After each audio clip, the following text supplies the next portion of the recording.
В Сосновом Бору на берегу Уразера в Прионежском районе незрячие и слабовидящие люди учились азам туризма. Как сделать так, чтобы путешествие стало безопасным? В числе педагогов эксперт из Санкт-Петербурга Андрей Гостев. С детства инвалид по зрению, Андрей уже давно ведет активный образ жизни. С 2005 года ходит в походы, поднимался на Эльбрус, Казбек и преодолел 200 километров горного участка в Альпах. Я вот вижу силуэты людей, но без подробностей. Да. То самое важное – это, чтобы путешествие стало доступным, нужно понять, вот как лучше сделать так, чтобы прежде всего это было реально и безопасно.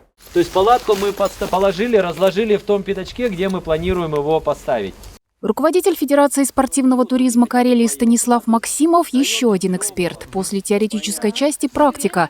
Участники школы сами пытаются установить палатку. Собирают дуги, потом ставят тент, который пристегивается к основанию. То есть она всегда пристегнута? Да, левая будет всегда пристегнута, правая будет открываться, да. Федерация спорта слепых Карелии старается помочь незрячим и слабовидящим людям быть активными. Организация на средства гранта главы Карелии закупила снаряжение и запланировала несколько походов. Есть даже смелая идея попасть на гору Ваттавара. Но пока участники школы не пытаются повторить опыт своих экспертов, хотят начать с малого.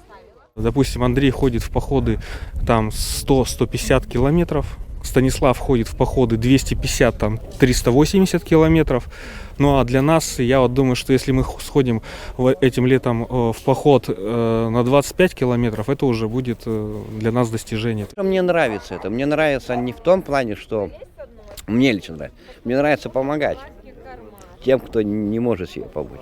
Поход водный или пеший предполагают, что одни его участники приходят на помощь тем, для кого он труден, чтобы вместе достичь поставленной цели. Работает команда. И это касается не только слабовидящих людей, но здесь это оказывается особенно важно.